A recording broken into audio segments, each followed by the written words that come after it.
Where will he go? High, mid, and low.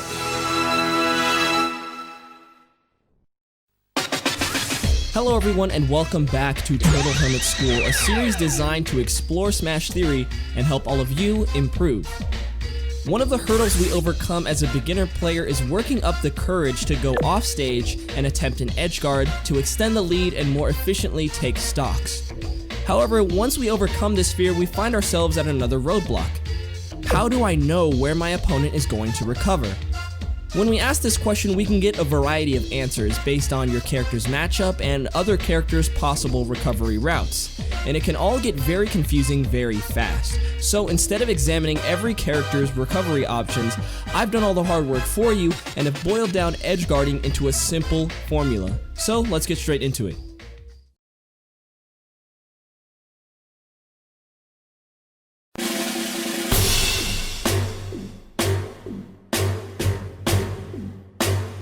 For most mid-level players, edge guarding is an all-or-nothing affair. Either they don't go off stage at all and stand still or dash dance or jump at the ledge, or they just rush off stage and go straight for the spike. For most players, the advice they get is, just go off stage more and you'll learn as you go. And thinking like that often leads to this kind of behavior. I have to risk it all if I want to learn how to edge guard, and I'm here to present an alternative beginner strategy, and I encourage you to share this with your friends who are trying to learn the game. The first thing you need to understand is that edge guarding is a game of resources. Smash is essentially a game of King of the Hill. If you can keep your opponent off the stage, then you win. So the more resources they have to recover, the harder it is to keep them off stage. This is why it's so easy to edgeguard characters like Little Mac, and it's nearly impossible to figure out when this Meta Knight is going to use one of their 5 jumps, or use Shuttle Loop, or Drill, or Dimensional Cape. So when attempting to edgeguard someone, we need to account for how many resources our opponent has. Resources, of course, being their double jump and recovery moves.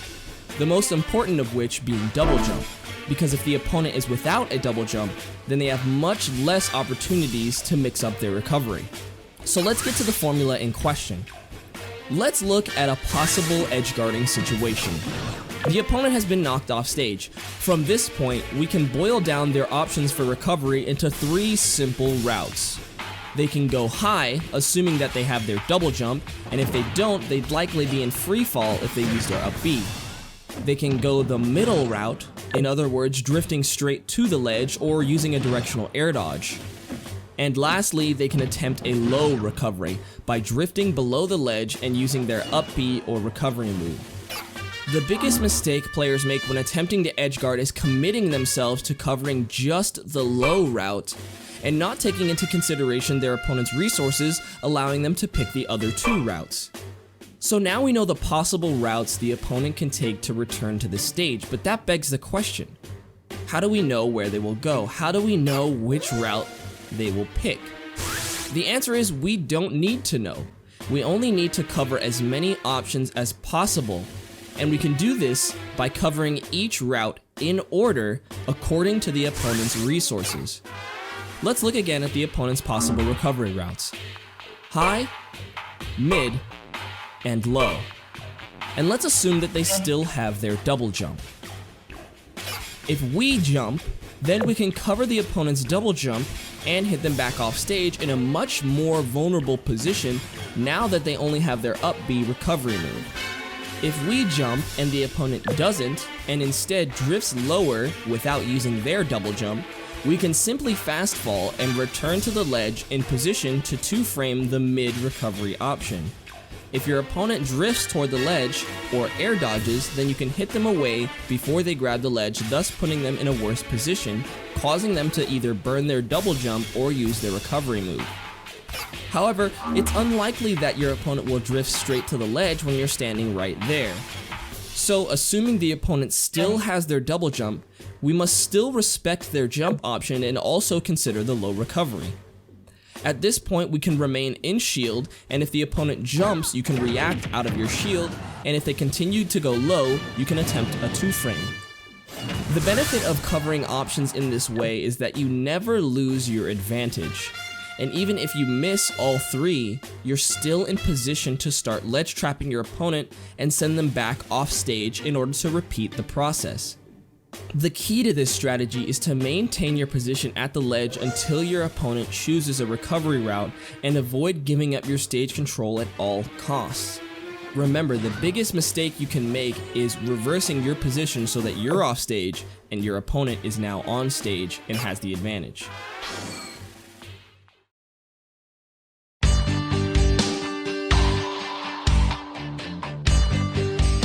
Let's look at an example where Mario is edgeguarding Lucina. Mario immediately goes low and tries to get a kill with a forward air, but Lucina jumps over and takes control of the stage, reversing the situation and then killing Mario. The fatal mistake Mario made was not considering Lucina's double jump option. If he had simply jumped, then he could have beaten out Lucina's double jump with the forward air and gotten the stock. But there's also a possibility of Lucina using an attack out of her double jump. So another way to cover the high route, and by extension double jump, you can simply stay on the ground and react to your opponent taking the high route. This method of covering high by remaining on the ground is extremely useful against characters that have strong hitboxes that they can use from the ledge, like for example Ness or Lucina. Let's look at the same scenario, but this time we're going to remove the opponent's double jump resource. Now, if the opponent wants to go high, they would do so at a very high risk. So we can eliminate that recovery route from our consideration and look to cover the last 2, mid and low. This is why the double jump resource is so valuable, because without it, it's much easier for the opponent to edgeguard you.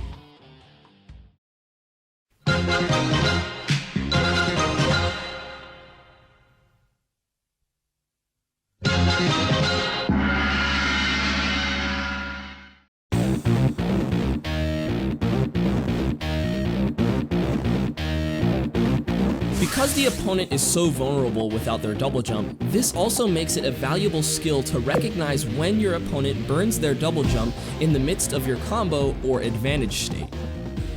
If you have a combo that's not 100% true, meaning frame perfect, then that means there exists a gap in the combo where the opponent can input an action. This gap usually being anywhere from 1 to 5 frames.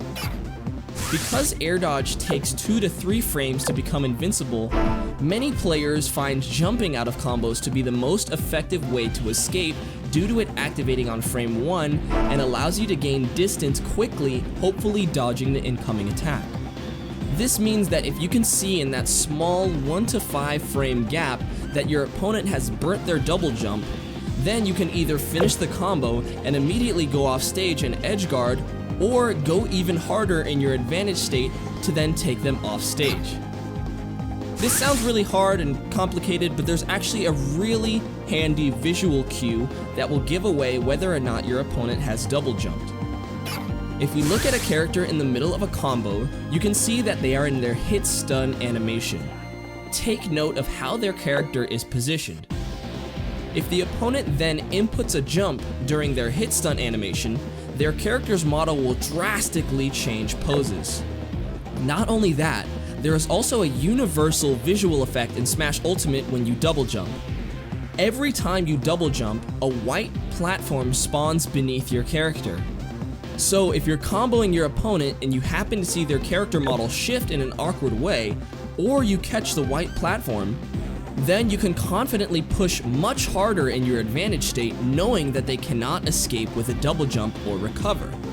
Let's take a look at a few clips of characters double jumping in the middle of a combo and see just how easy it is to spot it once you're actively looking for the visual cue.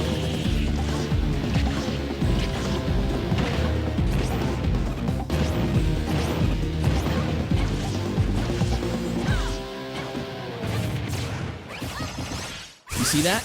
If you're already primed and ready to catch the visual cue, it becomes much easier to notice when your opponent double jumps mid-combo.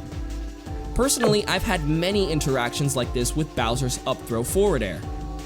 The window to escape the up throw forward air is very small, but people still try their best to escape with a double jump. I then notice their 1 to 2 frames of their jump animation, and then can confidently continue my combo, often into death afterwards. Returning to the example we made, if you succeed in hitting your opponent off stage, take note of their resources and cover their recovery routes in order of high, mid, and low.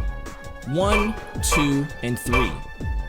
Cover the ledge like this and you can guarantee that you won't get reversed. And while doing this, you can also gather valuable information about how your opponent likes to recover, which route they choose. So the next time you send them off stage, you can make a read on that information. Looking at the resources again, if they're lacking a double jump, then you only need to cover the mid and low route. So watch to see if your opponent has burnt their double jump and punish hard.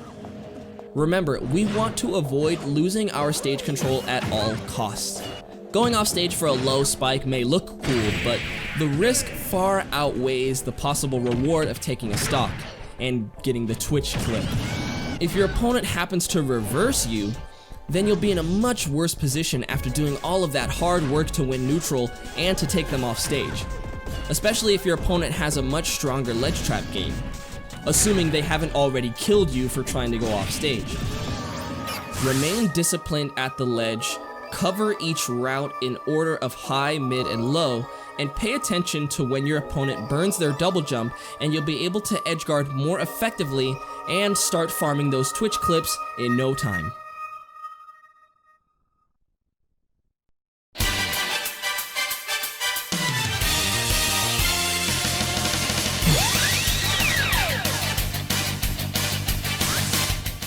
Thank you guys so much for watching my video. I sincerely hope that I was able to help you and that nothing was confusing. Of course, if anything was confusing, you could always leave a comment or DM me on Twitter. My Twitter DMs are always open. You can follow me on Twitter at TurtleSSB and follow me on Twitch at TurtleSSB, where every week we do free VOD review and coaching Tuesday and Thursday at 3 p.m. Pacific Standard Time.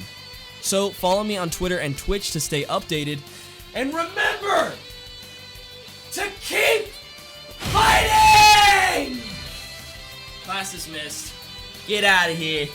Come on, get out of here, you crazy kids. Come on, get out. You gotta get out, come on. No!